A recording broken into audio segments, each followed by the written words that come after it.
परम पिता परमात्मा पूर्ण ब्रह्म सारी सृष्टि के रचनहार कुल मालिक कबीर देव जी, कबीर साहिब जी, ये हम सब आत्माओं के जनक हैं, ये हम सभी के हितैषी हैं। हम सभी आत्माएं पहले परमात्मा के पास सतलोक में रहा करते थे। हम अपनी गलती के कारण यहाँ इस काल के लोक में आ गए। यहाँ आने के बाद हम इसी व्यवस्था में रंगे गए हैं। हमारी बुद्धि यहीं तक सीमित हो गई है। जन्म और मृत्यु तो होता ही है। संतान और उत्पत्ति हमारा परम कर्तव्य है, इनका पालन पोषण करना। और फिर हमारी बेशक मृत्यु हो जावे, कोई दिक्कत नहीं। परमेश्वर कबीर जी पूर्ण ब्रह्म सारी सृष्टि के रचनहार, ये हमें आकर के ज्ञान कराते हैं कि तुम गलत स्थान पर रह रहे हो।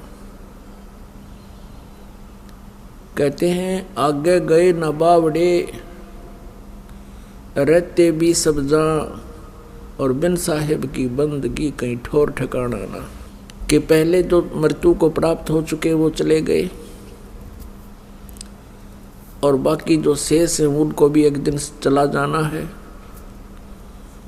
बिन साहिब की बंदगी, साहिब माने परमेश्वर, सत्य पुरुष, पूर्ण ब्रह्म, कंप्लीट गॉड, पूर्ण परमात्मा की भक्ति बिना कहीं ठोर ठिकाना ना, यानी कहीं पर भी आप जी स्थिर नहीं हो, स्थायी नहीं रह सकते। आज आप अपने परिवार में कितनी अच्छी तरह सेट हो।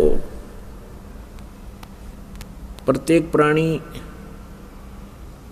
बहुत अच्छी तरह अपने घर में, परिवार में और समाज के अंदर बहुत खुशी के साथ रह रहा है। और ये पता होते हुए कि हम कभी भी मृत्यु को प्राप्त हो सकते हैं, फिर भी नो प्रॉब्लम, नो टेंशन। यह कोई बात हुई? ये एक विशेष विचारणीय विषय है, ये जो हम भूल रहे हैं। यहाँ हम स्थिर हुए बैठे हैं, हम ये मानकर बैठे हैं कि 80-90 वर्ष तो हम सेट हैं। बताइए क्या थ्योरी हुई हमारी, या क्या सोच हुई? 80-90 वर्ष तो हम सेट हैं, फिर कहाँ हो गए, फिर कहाँ जाएंगे?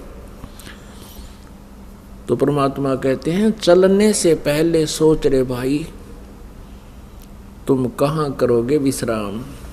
कोई भी प्राणी घर छोड़ने से पहले किसी दूर देश में जाता है तो पहले ही वो आइडिया लगा लेता है कि किसी धर्मशाला में रुकूंगा, या कोई रिश्तेदार या मित्र प्यारे का कोई एड्रेस, उसका पता नोट करता है, वहाँ रात काटूंगा। परमात्मा कहते तुम संसार छोड़कर जाते हो, कभी चिंता ही नहीं करते कि आगे हमारा कहाँ विश्राम होगा। इससे बड़ी नालायकी और क्या होगी, इससे बड़ी भूल आपकी क्या होगी। तो पुण्यात्माओं, सत्संग में ये ज्ञान होता है, आत्म ज्ञान होता है और परमात्म ज्ञान होता है। अभी तक हमें केवल अज्ञान सुनाया गया था ऋषि मंडलेश्वरों के द्वारा। ये अध्यात्म ज्ञान से परिचित नहीं थे, ये तत्व ज्ञानहीन अर्थात ज्ञान नेत्रहीन अंधे थे। ये केवल कहते थे आत्म चिंतन करो, आत्म ज्ञान हो जाता है तो जीव का कल्याण हो जाता है। आत्म चिंतन का अर्थ है, आत्म ज्ञान का अर्थ है अपने विषय में जानकारी, तू कौन है, कहाँ से आया था, और इस जन्म मृत्यु के चक्कर में तू कैसे फंसा हुआ है।